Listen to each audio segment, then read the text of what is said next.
Broadcasting live from WOUB TV in Athens, this is Newswatch. The Athens County Historical Society and Museum is changing locations for the first time in 35 years. Good evening, I'm Caitlin Marshall. Thanks for joining us. The museum will soon move into First Christian Church on the corner of North Congress and West State Street. WOUB's Bianca Hillier explains the reasons behind the relocation. Turning back the time in Athens is easy, thanks to the Athens County Historical Society and Museum. The museum has Civil War exhibits and photos from Ohio University in 1970. More and more artifacts are donated every day, though, and the museum has long outgrown its building. But last week, a decade-long search for a new home ended, as the First Christian Church was bought under the guidance of museum director Tom O'Grady. By relocating, we'll be able to have more space for collections to preserve and archive these things. We'll have more space for putting items on exhibit. But the problem isn't just the lack of space, it's the type of space. This is the only climate-controlled storage room available to the museum. The room holds over 60,000 artifacts, including old uniforms and Athens Fire Department helmets, even old cookware and telephones. The problem is they're wasting away up here, not being able to be properly shown off to the Athens community. The renovation will cost over $1 million, and Athens County Commissioner Lenny Eliason says the museum has reached out for help. They're interested in getting money from the county, so they were giving us a preview of what they were doing, what they are in the middle of their fundraising campaign, so they're trying to see if they can access some county dollars for their fundraising as well. As far as what Athens County will be able to provide? We'll be discussing next year's budget later in the fall, so we'll see if there's any money at that time that we can do to help assist them with the project. Reporting for WOUB News, I'm Bianca Hillier. O'Grady says construction will happen in phases, with phase 1 costing over $500,000. The first items moved will be those being archived. Exhibits will be moved in the spring of 2016 and will be open to the public shortly after. The Athens County Emergency Medical Services soon may have a new home as well. The Athens Messenger reports the county commissioners have been talking about the need for a new EMS station. The new station would replace the one on West Union Street. Commissioner Adkins is pushing for the facility to relocate to Lavelle Street. 25 years ago today, President Bush signed the Americans with Disabilities Act. The law prohibits discriminating against people with disabilities in the workplace, in public transportation, housing, and other governmental activities. Today, Mayor Paul Weil and OU President Rod McDavis used the anniversary to announce a joint resolution. Building on the success of the past 25 years, we dedicate ourselves to ensuring that the Athens and Ohio University communities are welcoming for all. Before the resolution was announced, local community members took a moment to reflect on what the ADA means to them. Some shared stories of how, because they are confined to a wheelchair, they cannot visit many of their friends' homes or patronize certain Athens businesses. While Mayor Weil acknowledged his office in City Hall isn't wheelchair accessible, he praised the changes that the city has made in the last 25 years.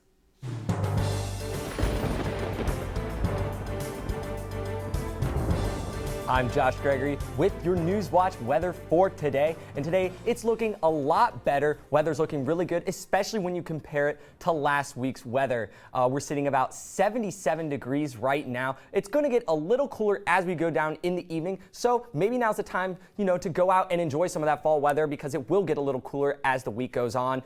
We've got small winds, 3 miles per hour coming in from the northwest, and our pressure is sitting right around the average at about 30.4 inches. And as we look in our area, consistent temperatures throughout. We got in the mid 70s, 74 up in Columbus and Newark, 75 in New Lexington, and as we get into West Virginia, 78 in New Martinsville and 76 in Ripley. And as we head down to Ironton, we're at 77. Stay tuned for my extended forecast, where I talk about how the skies are mostly partly cloudy and a small chance of rain until we hit Friday. So Caitlin, I'm gonna throw it back to you. Thanks, Josh.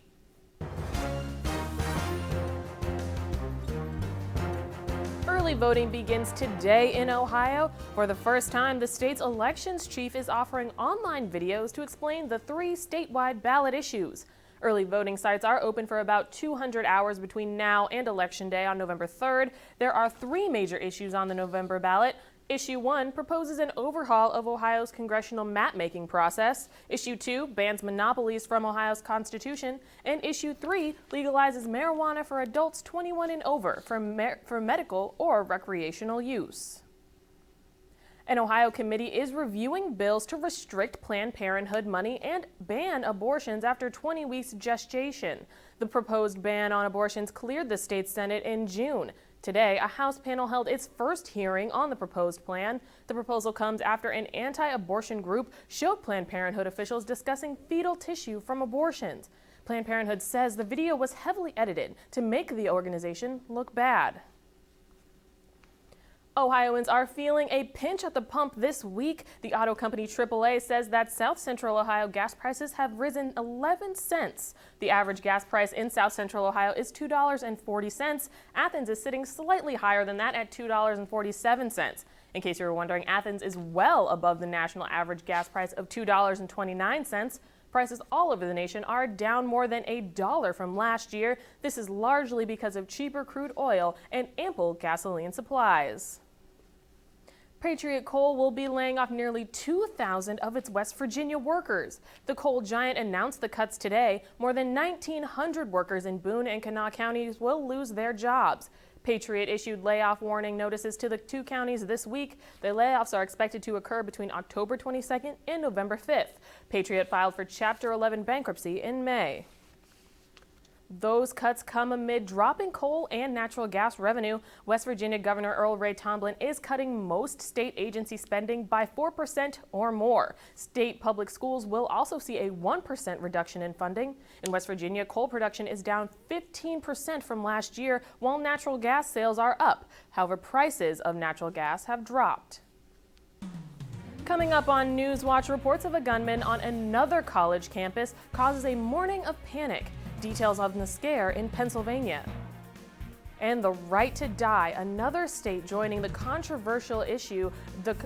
conversation on the controversial issue. These stories and more when Newswatch returns. I decided to do a planned gift because I want to ensure that PBS will be around for my grandchildren and hopefully great-grandchildren. I would hope that others, when doing their estate planning, would include their PBS station.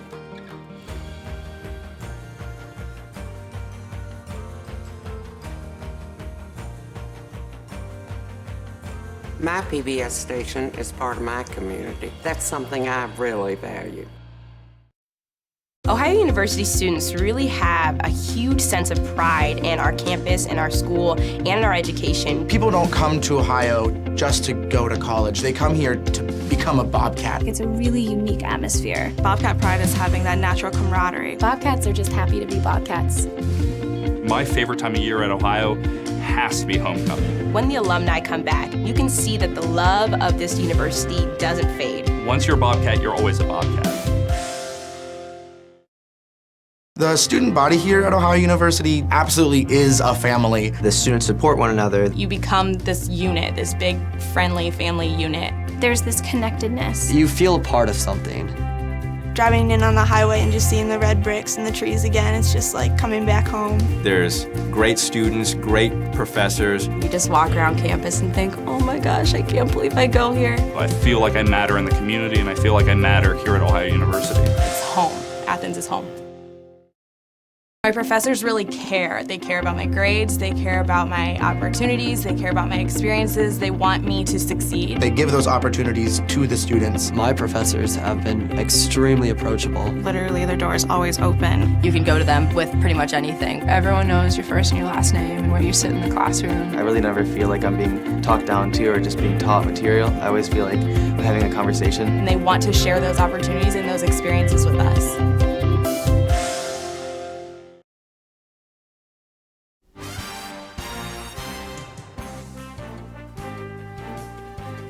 The Community College of Philadelphia was on lockdown this morning after police received reports of a man with a gun. Police say this seems like 2 individuals that are in some kind of disagreement or argument, and which is not unusual, unfortunately, for our city. These are two folks that had a disagreement, and it happened to happen, unfortunately, at a school, but fortunately, no one has been shot. The suspect is now in custody. It's not clear if that person is a student at the college. California is now the 5th state to allow terminally ill patients to end their own lives. WOUB's Lamore Abrams explains the Golden State's End-of-Life Option Act. Never seen a more beautiful smile. When his soulmate Leslie fell ill with uterine cancer, Christopher Hobbs physically felt her misery. To have to watch your loved one die in a prolonged way, that is like one of the worst pains. You know why they call it heartbreak, because you feel it in your chest. You feel your heart breaking, literally. It was around the time Brittany Menard's story came out, the Bay Area woman with brain cancer who traveled to Oregon to end her life. Christopher's wife also wanted to end her suffering, but leaving her Davis home wasn't an option. It turns out that she was really disappointed because she found out that no, you have to be a resident, and that takes 6 months, and she didn't have 6 months. So friends fought for her at the Capitol. People like Dr. Michael Amster. I felt that it was important we have another option for people. Dr. Amster's actions were a huge victory for Leslie and end-of-life choice groups, which spent decades pushing for legislation. Death with dignity, he says, not assisted suicide. It's actually not suicide, because people that are suicidal, they want to die when they have an ability to live. These are people that want to live, but they can't live because they're dying. The law has specific guidelines. 2 doctors must determine that a patient has 6 months or less to live. 2 witnesses have to be present, one of whom is not a family member. And patients must have the mental capacity to make medical decisions, a process disability advocates like Margaret Johnson take issue with. Once the dose is given to the patient, there's no one that makes sure that the patient hasn't changed their mind. But the law states that patients must swallow the medication themselves. Christopher believes it'll save them a lot of unnecessary pain and their family and friends much heartache. What choice did people have up until now? Governor Brown says he made the decision based upon what he would want in the event of his own death. The law also requires 2 witnesses to the death, and only one of whom can be a relative. House Speaker John Boehner is delaying Republicans' elections for 2 key leadership posts. The GOP will hold its closed-door vote to replace the retiring Boehner on Thursday. Then, the full House vote for the next speaker will be held on October 29th. Boehner says he's pushing back the elections for House Majority Leader and House Majority Whip until after that full House vote on the 29th. Boehner says the new speaker should set that date. Current Majority Leader Kevin McCarthy and Congressman Jason Chaffetz are running for House Speaker. Auto workers at Fiat Chrysler are preparing to walk off the job. The United Auto Workers Union officially alerted the automaker that 40,000 workers are ready to strike tomorrow at 11:59 p.m. The 2 sides have been embroiled in contentious contract negotiations. Workers refuse to ratify a contract proposal reached between UAW leadership and the company. Members voted overwhelmingly to authorize a strike after that. A strike would be the first in the industry since 2007. On Wall Street today, the Dow closed up higher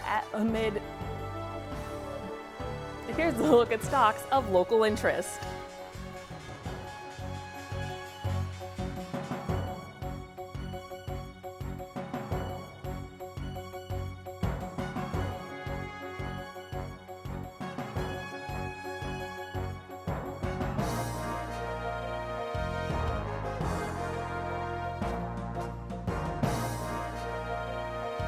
The rain has stopped in our area, but for how long? More to come in my extended forecast on Newswatch. Stay tuned.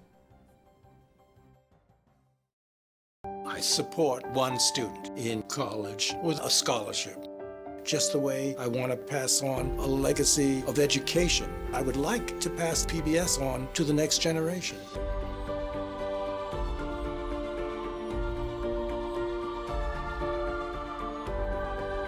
I like to think that PBS is concerned with our soul. If your soul is in the right place, you're giving back. Ohio University students really have a huge sense of pride in our campus, in our school, and in our education. People don't come to Ohio just to go to college. They come here to become a Bobcat. It's a really unique atmosphere. Bobcat pride is having that natural camaraderie. Bobcats are just happy to be Bobcats. My favorite time of year at Ohio has to be homecoming. When the alumni come back, you can see that the love of this university doesn't fade. Once you're a Bobcat, you're always a Bobcat. The student body here at Ohio University absolutely is a family. The students support one another. You become this unit, this big, friendly family unit. There's this connectedness. You feel a part of something. Driving in on the highway and just seeing the red bricks and the trees again, it's just like coming back home. There's great students, great professors. You just walk around campus and think, oh my gosh, I can't believe I go here. I feel like I matter in the community, and I feel like I matter here at Ohio University. It's home. Athens is home. My professors really care. They care about my grades, they care about my opportunities, they care about my experiences, they want me to succeed. They give those opportunities to the students. My professors have been extremely approachable. Literally, their door is always open. You can go to them with pretty much anything. Everyone knows your first and your last name and where you sit in the classroom. I really never feel like I'm being talked down to or just being taught material. I always feel like I'm having a conversation. And they want to share those opportunities and those experiences with us.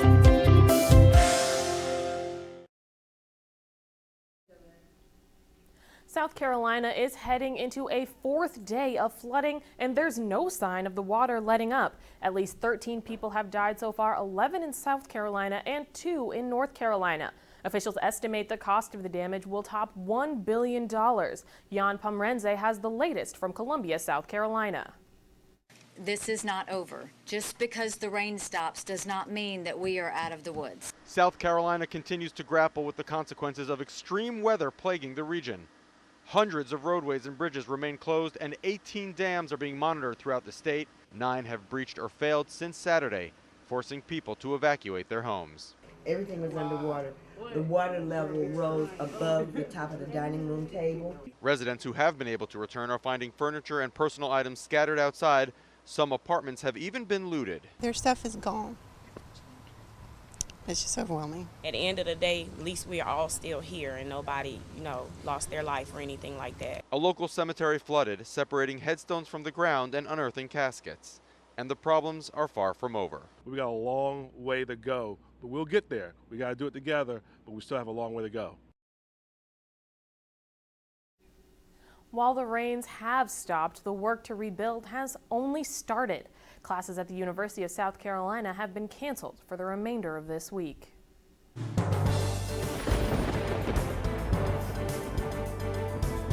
I'm Josh Gregory at the Newswatch Weather Center for your forecast today. As we said before, lots of rain last week, as we saw in South Carolina, but we don't have to worry about that this week. Looking at today, 77 is our high, so temperatures right around a good temperature right now. 3-mile-per-hour wind, so nothing too breezy. 58 degrees is your dew point.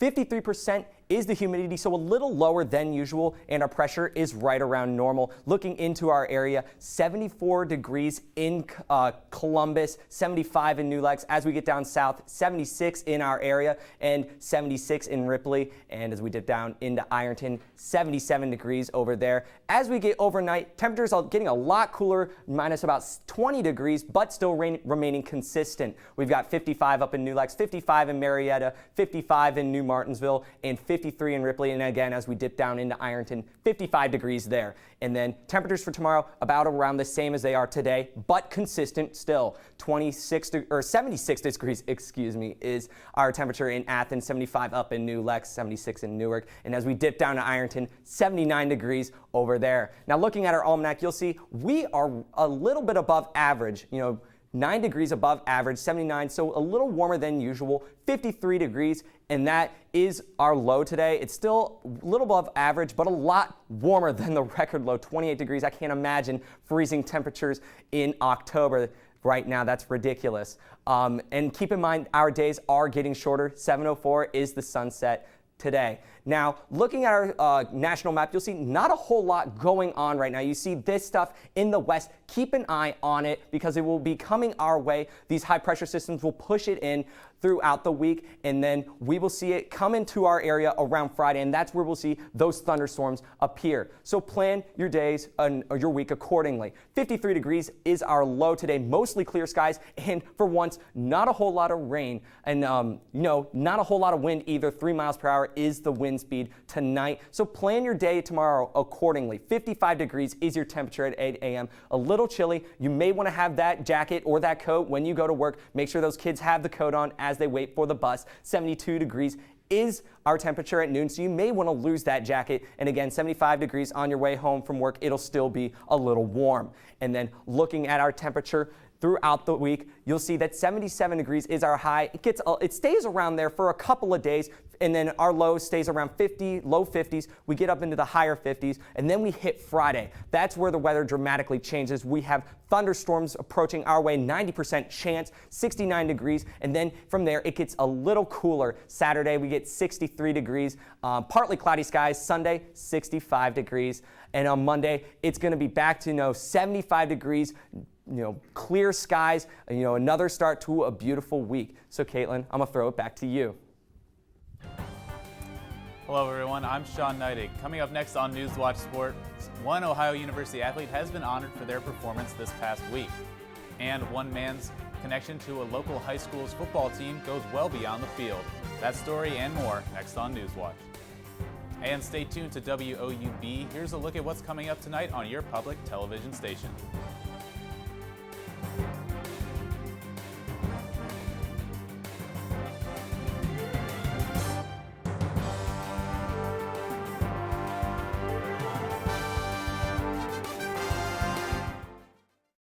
My granddaughter is named June Elizabeth, but I call her Junebug.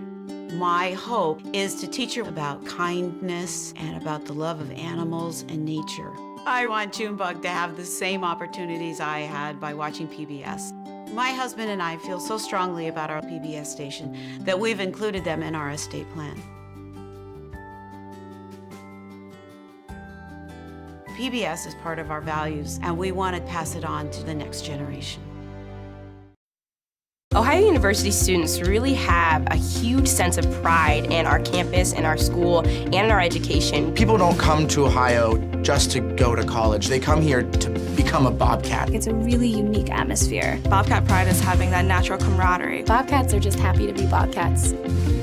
My favorite time of year at Ohio has to be homecoming. When the alumni come back, you can see that the love of this university doesn't fade. Once you're a Bobcat, you're always a Bobcat.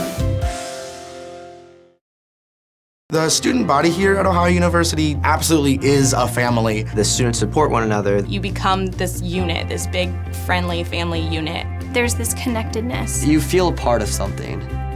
Driving in on the highway and just seeing the red bricks and the trees again, it's just like coming back home. There's great students, great professors. You just walk around campus and think, oh my gosh, I can't believe I go here. I feel like I matter in the community, and I feel like I matter here at Ohio University. It's home.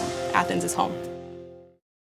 My professors really care. They care about my grades, they care about my opportunities, they care about my experiences, they want me to succeed. They give those opportunities to the students. My professors have been extremely approachable. Literally, their door is always open. You can go to them with pretty much anything. Everyone knows your first and your last name and where you sit in the classroom. I really never feel like I'm being talked down to or just being taught material. I always feel like we're having a conversation. And they want to share those opportunities and those experiences with us.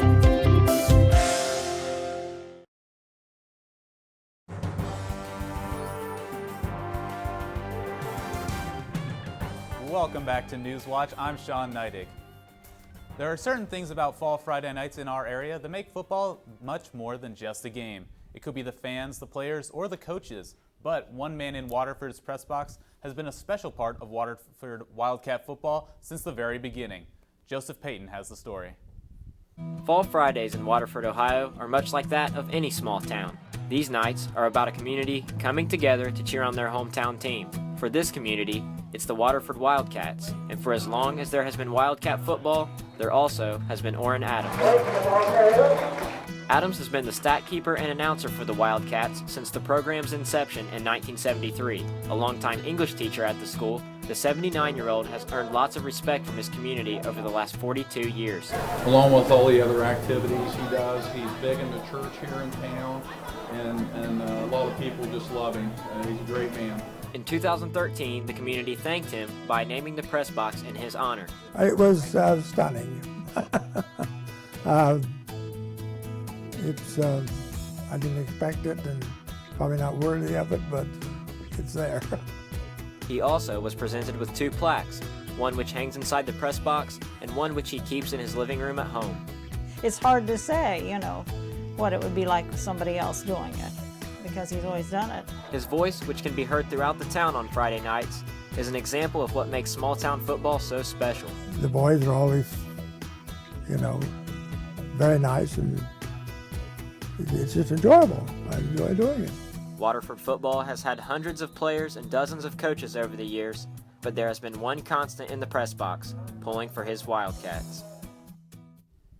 Great story there. And keeping it with sports in the region, both the men and women's Ohio University golf teams competed around the state today. The men finished day 2 of the Firestone Invitational, in Akron, and finished the day tied for 4th place. Junior Peyton White paced the Bobcats with a score of -2.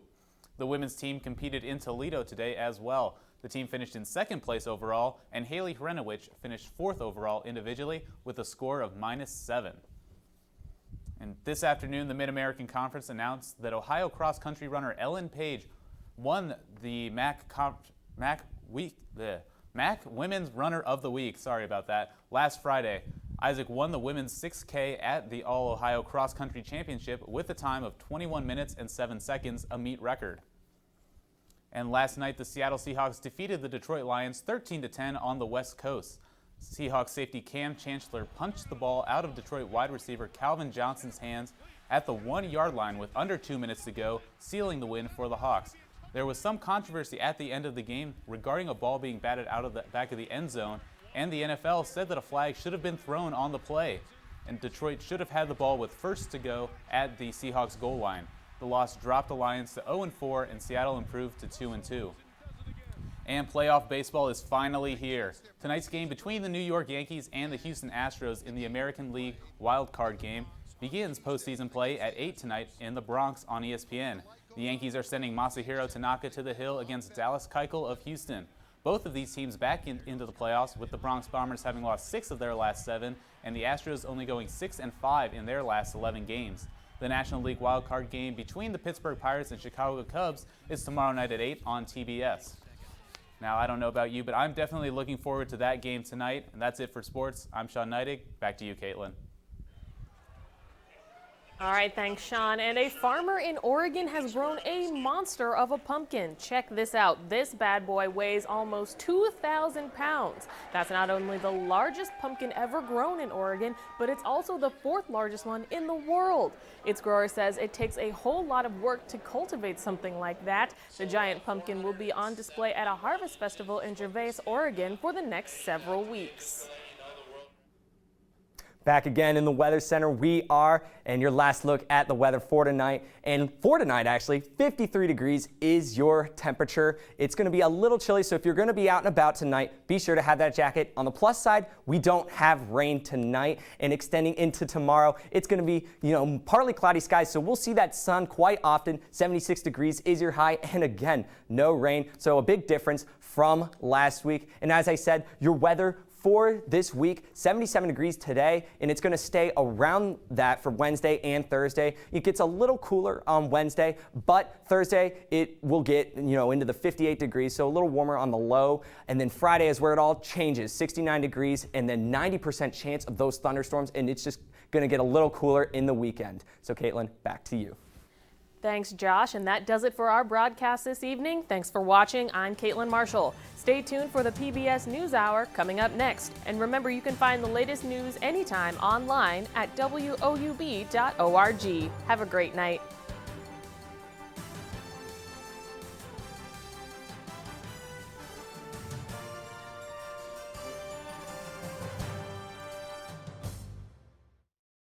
decided to do a planned gift because I want to ensure that PBS will be around for my grandchildren and hopefully great-grandchildren. I would hope that others, when doing their estate planning, would include their PBS station.